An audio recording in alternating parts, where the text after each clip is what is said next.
유한소수에 대해서 알아보도록 하겠습니다. 유한소수로 나타낼 수 있는 분수들은 정해져 있거든요. 유한소수가 무엇이었죠?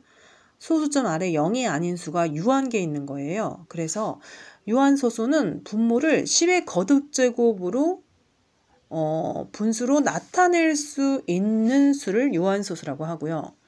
그 다음에 유한소수를 기하분수로 나타낸 후에 분모를 소인수 분해해서 소인수 분해는 2나 5분만 있어야 된다는 거예요. 그래서 기하분수가 되게 중요해요. 약분을 안 하고 분모를 소인수 분해하는 경우는 틀리고요. 항상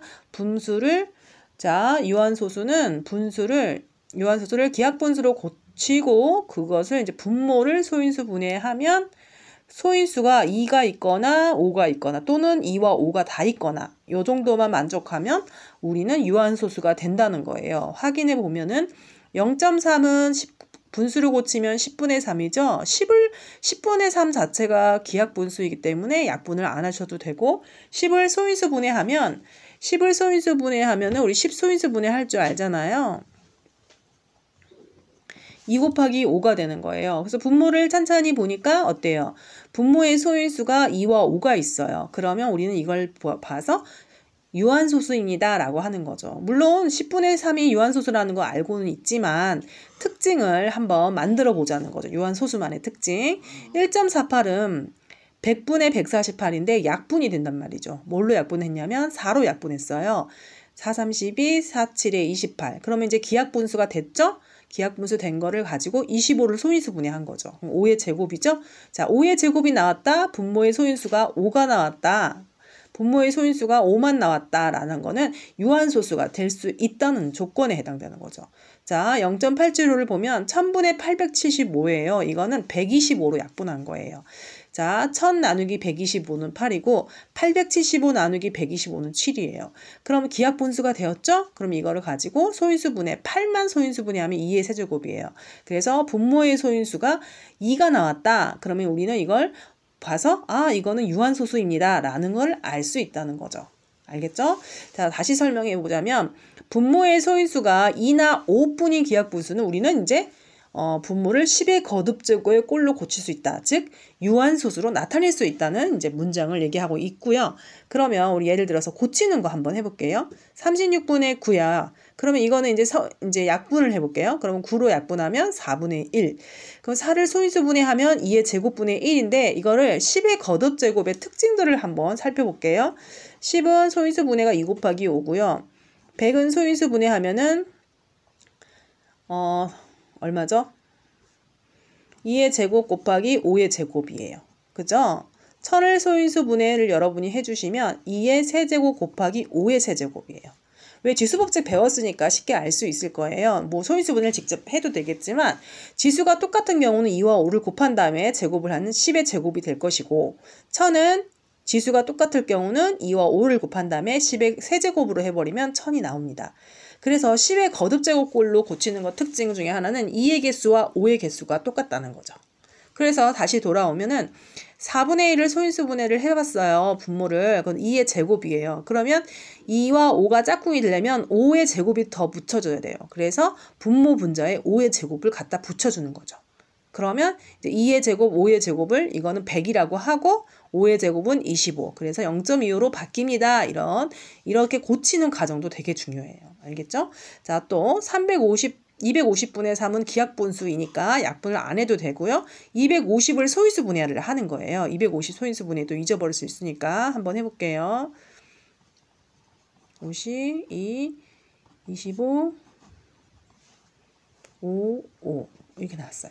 그러면 2 곱하기 5의 세제곱이잖아요. 그러면 항상 유한소수로 하려면 2의 개수와 5의 개수가 똑같아야 돼요. 지수가 똑같아야 되거든요. 근데 지수가 큰 쪽을 맞춰줘야 되잖아요.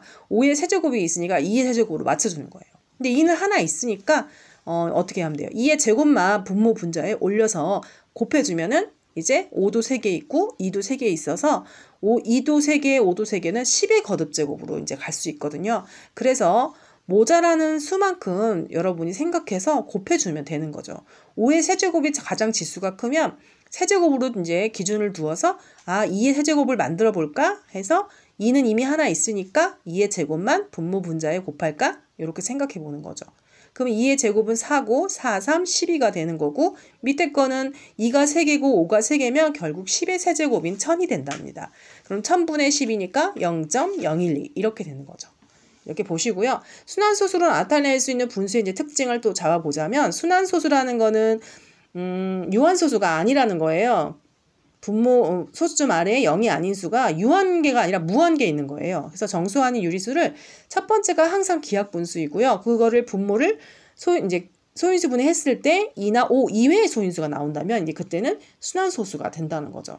자, 기하분수에서 분모를 소인수분해 했을 때 2나 5만 나온다면 유한소수로 나갈 것이고 2나 5 이외의 숫자가 하나라도 어떤 숫자? 3, 7, 9, 11 이런 것들이 들어가 있는 아이들은 다 순환소수로 빠진다는 거예요.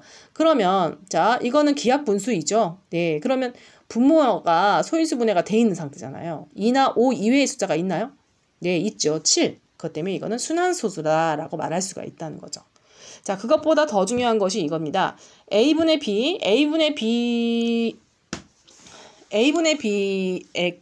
B에다가 X를 곱해서 유한소수로 되도록 만들려고 해요.